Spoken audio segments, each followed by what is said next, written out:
Welcome to the Well Within radio podcast. I am your host, Shalina Litt. Now, as I said, we have had such an array of different guests coming on the show. Now, this one's going to be very interesting because not only does my next guest have the experience, but the qualifications, and she's got a lot of them. Cherri, welcome. Thank you. It's good to be here. How are you? I am good, sis. It's really good to see you, and I'm really glad to have heard your last guest, actually. Very really glad. Yeah, absolutely. Yeah, beautiful. Tell us, what's your name and where do you come from? So, I'm Cheri Gillings, and I'm from Liverpool. So, you've got a lot of qualifications. Lot of qualifications. Come on, girl, reel them off, because I think it's important, just so people know who's talking right now. Yeah, so I have a diploma in counselling, psychotherapy, therapeutic counselling, and NLP, clinical hypnosis, and I've just finished a BSc in counselling and psychotherapy because I didn't have the degree before, and to get onto postgrad courses and master's courses you need that. So yeah, I just spent the last 3 years doing that. Anyway, I finished with a first, so I'm buzzing about that. Yeah. Did you hear that? Say it again. I finished with a first. That's first. Honestly. And oh wow, I mean, I hope you don't mind me saying, but I did manage to check in with you a couple of times, and you were stressing out. Yes, on my days. I was like, breathe, girl, breathe. Yeah. So yes, now your journey in terms of the topics that you've been choosing, right? Yeah. For me, that was something that I did want to talk about. Great. Okay. So, because when you did share your dissertation with me, I was like, wow, I was loving it. So can you share a little bit on that? So the title of my dissertation was I Knew You'd Have Curly Hair. And it was about the experience of being a black female therapist, experiencing our clients' comment on our race or ethnicity as they perceived it. Mm-hmm. And so this is based on my true experience of I'd booked a assessment session in with a chap on the telephone. Mm-hmm. And so when he saw me for the first time arriving for his assessment, the first thing he said was, "Oh, I knew you'd have curly hair." And I was like, yeah, how did you know that? He said, "Oh, it was some of the words that you used and the way that you laughed." Wow. Yeah, so I was just kind of really struck by that because I thought, isn't that interesting? Of course, he's accurate South Birmingham lad, so, you'd think, well, okay. But I also offered him this, is that okay for you? Yeah. Because there are other therapists available if it's not going to be okay for you. Yeah. But interestingly, he was like, yes, it is okay, but then he didn't come back for face-to-face sessions. All his sessions were on the telephone after that, which I thought was quite interesting. So what I decided to do for my dissertation was to look at black counsellors' experience, black female counsellors specifically, interested to find out whether there was anything connected to gender and the rise of a comment from somebody, because one of the things that went through my mind was I suspect he wouldn't have said that if I'd been a guy. I don't know whether that's true, but it was just it definitely probed so many questions, that experience. Definitely. And like, you think, really, it's like 2023, what do you mean? Yeah. But so that was what I did my research on. Amazing. Yeah. So when we look at your journey, with well-being and, counselling is a big one, right? Mm-hmm. How has that been for you? How has it been for you? Because obviously when we first step into that role of being a counsellor, we're excited and whatever. Yeah. But then we start to build this picture of people and issues and how much people can actually help themselves, but they're not. So how's that been for you?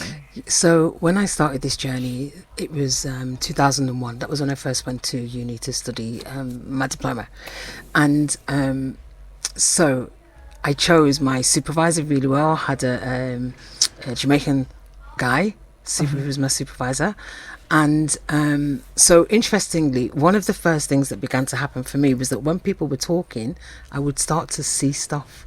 Now, we in our cultures, our pluralistic, our cultures, we can go, okay, that's interesting. But there's a sense that, well, I didn't feel like I could take that back to university and tell them there.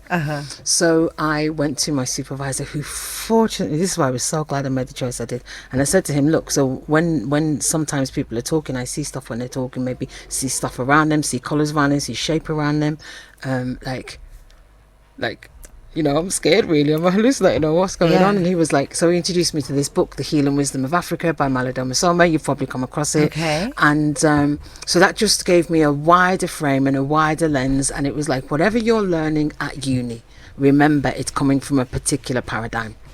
And that all of Western psychology is rooted in the Western tradition and the Western understanding, the Western mindset, which is those kind of Cartesian principles of separating mind from body and spirit and what have you. And of course, that's not our way.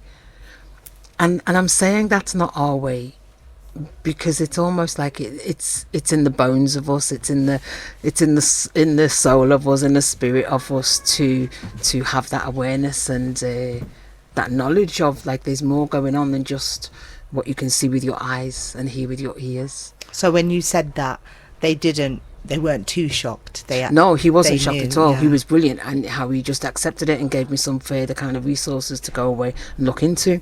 So then I would say that sometimes the work has been surprisingly hard. It's effortful. We tend not to think of therapy and counselling as being, effortful, but it really, really is, because I think people are sharing their pain, and we allow ourselves to resonate with it. Yeah. So that's where it's effortful, isn't it? So we have to take care of ourselves as well. So that's the ongoing and the biggest learning all along the way, is that actually I'm the instrument for my work, so I have to take care of myself, and that's like an ongoing piece of work. Yeah, definitely. And I'm so glad you said that, because I think when my guest earlier mentioned about having seeing things and whatnot, it's something that is not. I was saying this to my friend, actually. We were talking about imaginary friends when you're kids. It's normal, right? But we were like, we don't talk about having imaginary friends when you're adults, or seeing things when you're adults. And yet we really should, because this voice of intuition, how do we distinguish between this voice of intuition and insanity? And so how have you, moving forward, like, is that the direction that you're going in terms of now? Because I know that you want to get another qualification under your belt. I do. So is that a direction that you're going to be going into, being able to show the acceptability on that side? So I would say that it's part of it. So my heart is really to expand what we consider therapy to be. So very much so today we think about therapy being like one person and one person in a room.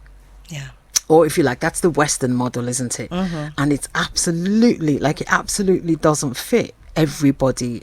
And if we looked at the wider world, we'd see that the majority of people, they do not recover under those conditions. The kind of conditions people will recover under, your former guest was referring to, is like in community, in connection with other people.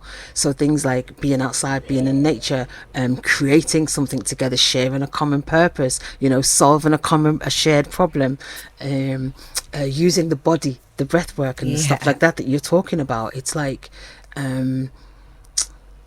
mind, body, spirit, all of those things are part of what can be therapeutic for any individual. So there's more for me. There's something about being able to broaden that definition of what we describe and value as being therapeutic. And really listening to what people say is therapeutic for them, as opposed to being practitioners locked into our modalities and ways of being and saying this is therapy.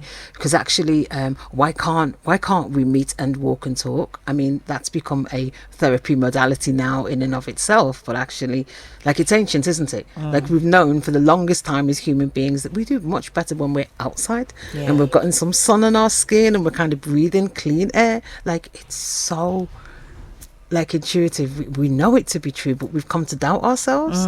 You know, it's almost like the commodification of well-being has turned it into something that is not helpful.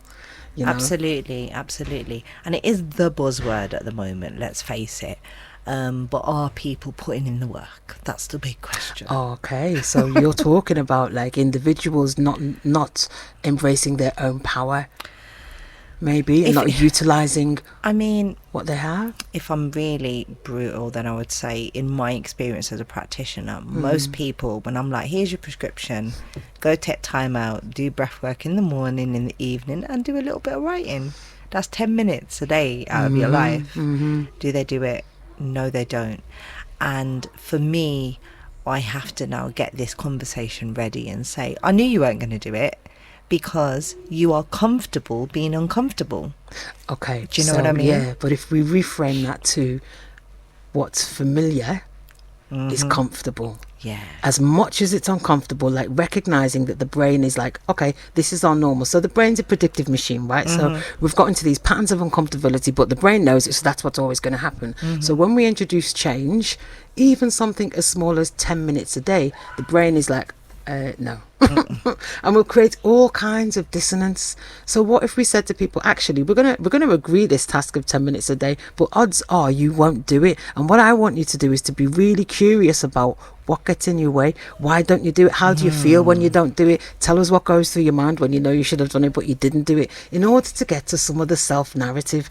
Because I believe in my heart that, you know, our greatest therapist is potentially ourselves, and, you know, our greatest kind of adversary is ourselves. Yeah. You know, there's no devil outside, it's really a devil inside, and that's the work, isn't it? It's like, can you hear somebody's self-talk? And when people haven't done your work, haven't followed that, it's like, okay, what was the chatterbox in your mind saying to you? What got in the way? Exactly. You know, and just, you know, we surface it and find reframes, and even simple things like a column of true and untrue. Yeah, the lie that your mind is telling you, and what's the truth here. Yeah, and you kind of end up with a whole lot of affirmations and stuff as well. The other thing that you mentioned was the writing. So that's kind of where I think I'm going at the minute, because again, it's a way of externalizing your self-talk, is to kind of get it down on paper. Okay. You know, I'm going to take so many of them gems, right? Like this. That was just so good. I won't be so hard on my clients next time. I'm just like, if you can't hear, then you must feel, innit? Hey, but it's true, sis. That's true, because like the truth of that isn't lessened in any way by the fact that we recognize the brain is like a predictive machine. So this is why, if you can't hear, you must feel. You know, it's Exactly. like, oh, okay. Right, we're coming to the end of it. Thank you so much. I know it's happened so quickly and whatnot. What do you do for well-being? Oh, so what I'm doing right now is a lot of creative writing. I do my breath work. I love it, and I do it a lot. I do it in the car. I do it when I'm sitting by the road, when I'm waiting for a train. I do that all the time because I love it. Yeah, it's one of the greatest tools that I've had. Did you bring one of your poems? Hey, I did. Have you got time to read it? Come on. Squeeze it in there. Yes, sis, go on. So you know what? I will do this one because this is the latest one that I did, and it may be relevant to what we're talking about today. And it's called The Only Life You Could Save. You push to the rhythm of staying alive. Lock your elbows. You push 10 times, 20 times. Ha, ha, ha, ha. And then you breathe. You breathe into that body, expand it, raise it against all of the gravities that would sink it. Then you turn your head and you look along. Have they grasped again at that living a life of their own? You push to the rhythm of staying alive for 10 or 20 times. You breathe, you blow, put your whole mouth over. You turn your head and look. And you check your dream for a pulse. I love it. I love it. We definitely need to do that. I wish I could make you read it again, because it's one of those poems and you listen to it, you're like, let me just listen to that again. Thank you so much. Thank you for Cherri, having me. you are a superstar. I was going to say, if anybody wants to get in touch with you, but I don't really think you've got time. Like, you're not really that type of person. Like, you're so busy. Like, just like. But But they can find me through the NCPS counselling directory, or Cherri Nanny Bear on Instagram. But you can reach me there as well. I love it. I love it. Right. Thank you so much. We're going to go to an advert break, and I will see you after then.